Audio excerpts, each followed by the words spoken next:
Okay, so now I've moved out to the ISX15 in the shop. What I showed you in the classroom before in the last video was a DT466 International. So it's a little bit older technology, but it's got the cutaway. So moving on to this one, you can see we've got our actuator for the turbo variable geometry here. It's quite a bit larger than what was in the classroom, but you couldn't really see the actuator. So this will be the actuator on the ISX. It has engine coolant being circulated through it. So once again, newer technology, circulating coolant through to help cool the turbo down. It helps with emissions and helps with the life of the turbo. And a little bit different on it, but the cooler has been moved down to a lower point on the engine, so it's behind here. The exhaust goes in to the cooler on the front side here instead of being up high like on the engine that I showed you in the classroom. Remember that the number one killer of these EGR coolers is air, so Cummins moved their cooler down lower so that air pockets will get trapped above it and not in the cooler itself to burn a hole in it. Our cooler continues back here, comes out, goes up through our tube, the way across,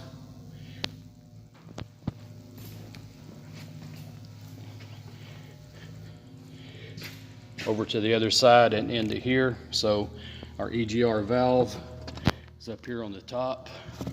On this side, tube comes across, comes into our intake manifold here. And remember, we've got pressurized turbo boosted air coming into our intake manifold. So that's why we have to have that variable geometry turbo.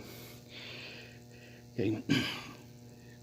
When I turn the key on to this ISX, you've probably heard some weird noises going on before. So listen to this. Okay.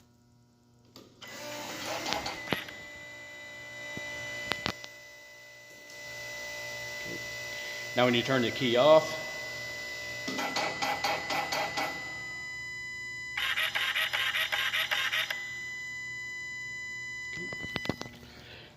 those weird little noises you heard is the VGT and the EGR valve for that matter, but they run a self-test with the ECM upon initial startup. So when you turn the key on, it does a sweep on the VGT actuator, the unison ring basically, and make sure that it's getting its full travel. And when you shut the engine off, you heard it making little weird noises and stuff. It was commanding the unison ring to a certain position and then getting feedback and making sure that it got to that position.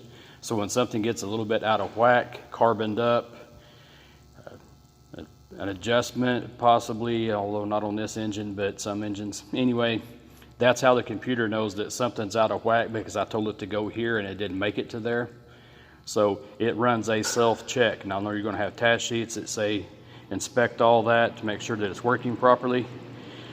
The ECM is going to do that for you, and it's going to set a trouble code if it sees a problem. I commanded it to go here, it only went to here, or it went too far, and it sets a code and says something's not right, it needs to be fixed. We get a maintenance required light like this one, MIL. Okay. Then we know that it's got a trouble code. We would hook our scan tool up to it, find that code, and then diagnose it properly from there.